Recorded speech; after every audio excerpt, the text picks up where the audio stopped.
Hello students, welcome to ePathshala. My name is Prerna Trehan and I am an assistant professor at GGDST College, Punjab University, Chandigarh.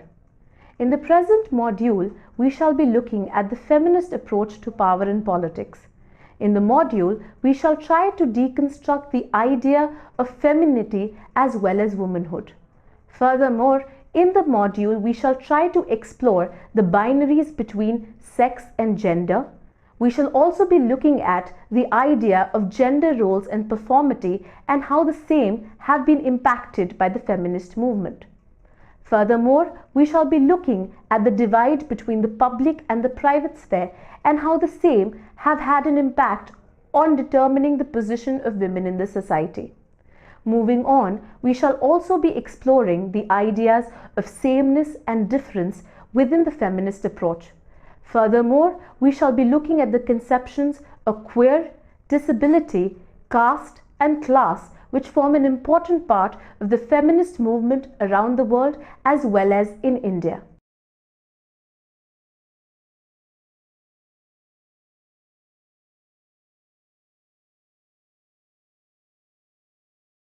We shall be first looking at the need for a feminist perspective on politics.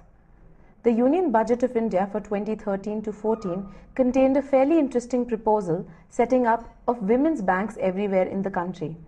The idea was seemingly clear. In the shadow of the December 2012 rape and murder case in New Delhi, policy measures concerning women were at their height. Suddenly, law, policy, public debate and activism seem to have acquired a gendered perspective. In this light, the policy statement regarding banks, which only women could access, is interesting as it throws open a series of debates around feminist politics. Why would a society just need a bank for women? There could be several explanations. First, given that women have traditionally been kept out of public and economic spheres, there seems to be no logic for women to be able to access financial institutions like banks.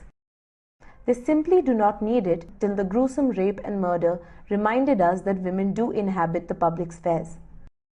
Providing access to banks was thus one way to recognize that women also need to be able to control their spaces, finances, as well as lives. Second, the assumption could also be that since the public space is not adequately designed for women, or that due to many structural causes, women do not want to inhabit these public spaces, an exclusive space for women may encourage better participation. Yet, there is also a counter-argument which proposes that such a measure will increase the isolation of women from the rest of the society. These issues have immense significance for a feminist understanding of politics and its practice. The example of this public policy on banks is symptomatic of the way in which women have been thought about in philosophy, theory, law, and policy. Most of these ways of thinking have treated women as an exceptional case, as the departure from the norm. The feminist understanding of politics makes us aware of the problem with the above statement. The feminist reading of politics and society opens up cracks and faults of an accepted and traditional way of doing political theory. It reveals the hugely masculine nature of discipline even when it claims to represent the entire gamut of positions, identities, and interests in the society. Feminist political theorists like Carol Pateman have asserted that the very subject of the political philosophy in the Western discourse has been male. This figure of the male has been masquerading as the unmarked universal. Thus, whenever liberal theory has talked about human or the citizen or even the person, it is almost always talking about the male. It is not as if women did not write literature or philosophy or take part in politics. The issue rather is, was their opinion considered? When the canon of literature and philosophy was being made, women were systematically kept out of it. No wonder then that much of political theory and philosophy is made up of works of men alone, or much rather of masculine perspective. The latter is important here. When women were writing, were they still writing in the framework provided by the masculine political philosophy? A feminist perspective on politics thus simply does not ask for inclusion of more women in the canon or in the practice of politics. It demands a radically different perspective, one that includes the concerns of women, of females, and of all other sexes and genders. Thus, a perspective which is largely egalitarian in nature, yet is anti-foundationalist. It attacks the very foundations of disciplines and practices. Moving on, in the next section, we examine the difference between sex and gender. Any understanding of feminist perspective of politics will either begin or come back sometime to the sex-gender debate. The split which the feminist movement made between the two concepts of sex and gender is crucial to our understanding of patriarchy and its gendered critique. One rather simple way to understand the increasingly complex categories of sex and gender is to say that sex refers to biological differences between women and men. These would include the anatomically different genitals or external sex organs, the presence of different sex hormones, and ultimately the different chromosomal configuration of both these sexes. Gender would refer to an array of social and political meanings attached to oneself. This is broadly what we call as the process of socialization. One is reminded here of Simone de Beauvoir's famous invocation that one is not born a woman but becomes one. Centuries of oppression and discrimination against women was based on the fact that they were biologically different and thus weaker than men.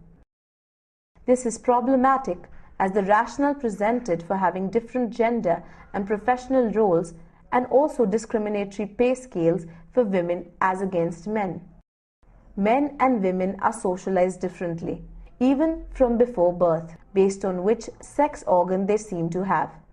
In contexts which are not middle and upper class, most women will probably never go to school and college simply because of the fact that they are women and may not need that education. Those who do are almost kept out of serious fields like mathematics, physics, and engineering. According to Nivedita Menon, and I quote, "A startling study in the USA of intersexed infants, that is babies born with both ovarian and testicular tissue or in whom sex organs were ambiguous, showed that medical decisions to assign one sex or the other were made on cultural assumptions rather than on any existing biological features. Thus, a baby might be made into a female but then still require hormonal therapy all her life to make her stay female. In other words, maleness and femaleness are not only culturally different, they are even biologically stable features at all times. Thus, the very process of sexing at birth determines one's gender and thus determines one's life chances. It is probably known as biological determinism. Another example of this could be race, where one's skin color is deemed as the sole and determining maker of one's capacities. The sex-gender distinction helps us to complicate the argument of biological determinism. Sex and gender may not always coincide in most individuals. If we were to take out the process of socialization from the process of upbringing children, then there is no absolute scientific or philosophical logic by which males would turn out to be masculine and females would necessarily be feminine women. Feminist anthropologists like Margaret Mead have examined different cultural contexts to determine what is meant by masculinity and femininity across various cultures. According to Mead, then, different societies have varied understandings of what it means to be masculine and feminine without any direct overlapping of biological specificities of human body. Roles and activities which are considered feminine, like cooking, crying, being physically weak, are largely social constructions. Women are groomed for this role even before they are born. Men are consciously kept away from the domestic front and encouraged to go out and play. These have been fixed as attributes of being male by the societal and historical processes. Furthermore, notions of protection and security are seen as roles associated with the males. This role is seen to be performed not only for safeguarding their own self, but also women who are regarded as incapable of performing this role in the traditional patriarchal setup. While women may have been able to assert equal identity in several other fields, that is, of security and protection, especially in terms of physical safety, it is something that we associate with males, partly because of the link to the physical strength. Sexual division of labor also means that women do not get paid for the work that they do. Labor activities like cooking, cleaning, rearing of children, and care are not treated as labor at all, and hence not paid for. These are rather considered as duties, or worse still, natural inclinations of women. Work or paid activity is what happens outside the house, which constitutes the realm of serious work which only men can do. Consequently, women who work only at home are largely unpaid laborers. The distinction between sex and gender has thus become hugely complicated. According to Nivedita Menon, there have largely been 4 movements in this regard. She says, firstly, scholars like Alison Jagger argue that sex and gender are dialectically and inseparably related, and that the conceptual distinction that earlier feminists established between the two is not sustainable beyond a point. In this understanding, human biology is constituted by complex interaction between human body and physical environment and the state of development of technology and society. Thus, as Jagger puts it, the hand is as much the product of the labor as the tool of labor. What is meant here is that the two processes are involved. Human intervention changes the external environment and simultaneously changes in the external environment shape and change the body. The second kind of complexity in this argument, according to Menon, comes from the school of radical feminism, which argues for retaining the priority of biological differences, as it is different for women from what men do and prevents us from falling into the unmarked category of the universal individual. Menon writes, radical feminists claim that on the contrary, patriarchal social values have denigrated feminine qualities and that it is the task of feminism to recover these qualities and this difference between men and women as valuable. A third kind of understanding of this issue comes from the postmodern perspective about the body and sexuality. Menon takes recourse to Judith Butler's understanding of sexuality to say that Butler uses the term heterosexual matrix to designate the grid produced by institutions, practices, and discourses looking through which it appears to be a fact of nature that all human bodies possess one of the two fixed sexual identities, with each experiencing sexual desire only for the opposite sex. From this point of view, the removal of this grid of heterosexual matrix will reveal that sexuality and human bodies are fluid and have no necessary fixed sexual identity or orientation. Feminist understanding of power and patriarchy. The feminist understanding of power comes from a viewpoint of systematic oppression expressed through institutions like the different forms of patriarchies. The term patriarchies is being used here consciously as there seem to be not one homogeneous way in which patriarchy affects men and women. Different social and historical positions make people experience the power of patriarchy in extremely diverse ways. This kind of understanding has also shifted the debate to the idea of masculinities. This understanding led us to believe the observation that interrogating the idea of masculinity carries equal importance to the idea of feminism. Men thus model themselves on this expectation of patriarchal masculinity. On the other hand, this issue of masculinity also affects people who cannot be masculine enough, even if they have tried hard. Disability, caste, class, sexuality intersect with this idea of being a man and create increasingly complex modes of being. Just as built environments are constituted by power relations, so is the society at large, constituted by the power relationship of patriarchy. Imagine a man who is differently abled and cannot work in a typical office environment because there are no lifts or ramps, or because the computers do not have screen reading software installed on them, or simply because the management is not willing to accommodate different abilities. Now, this man cannot be the traditional breadwinner for his family. He cannot participate in much of the public sphere, and thus cannot fulfill the role of a man as expected by the society. Patriarchal norms label him not man enough because he cannot work in an office space or cannot lift heavy weights. Sexuality is another such contested area, which has in recent years contributed immensely to our understanding of sex and gender roles. The queer understanding of body, sexuality, and capabilities rejects the idea of males being masculine and females being feminine. This perspective largely understands the human body, capability, and sexuality as a continuum rather than poles. Thus, people who are anatomically male may only be considered feminine in other attributes or have so-called feminine interests. Other groups such as hijras present somewhat at the margins of the queer and sexuality discourse also pose a strong challenge to our understanding of gender. Public-private divide.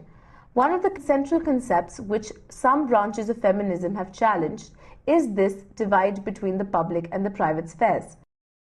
This conceptual and philosophical divide has been the pivot around which liberal political theory bases itself. Consequently, the liberal feminist school of thought also upholds this divide and bases its political philosophy in the realm of rights, entitlements, and a separation of public sphere from the private arena.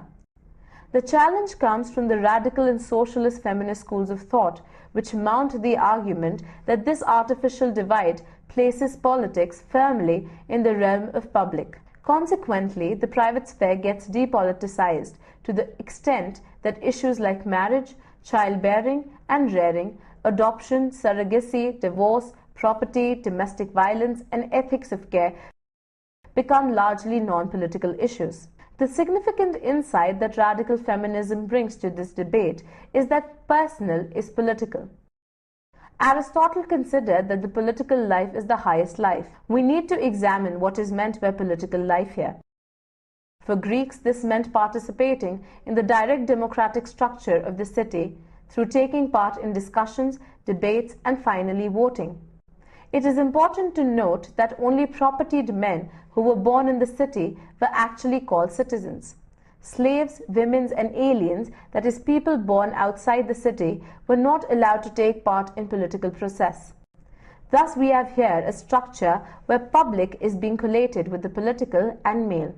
The public is still associated with the male so much so that even female presence in public spaces can be treated merely as an aberration. Feminist theorists like Susan Moller-Okin and Carol Pateman have argued that the presence of women in the public sphere is a relatively new phenomenon.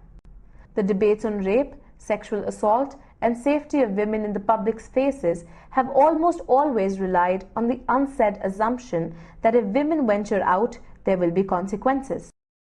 The debates on domestic violence, child sexual abuse, and marital rape puncture this argument of only public being unsafe for women.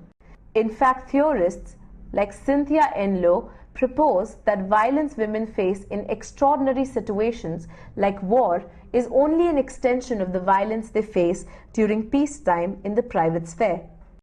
Again, one must pause here to reiterate that public is not only an unmarked universal for women. Women's very access to the public is mediated by their class, caste, racial, and religious locations.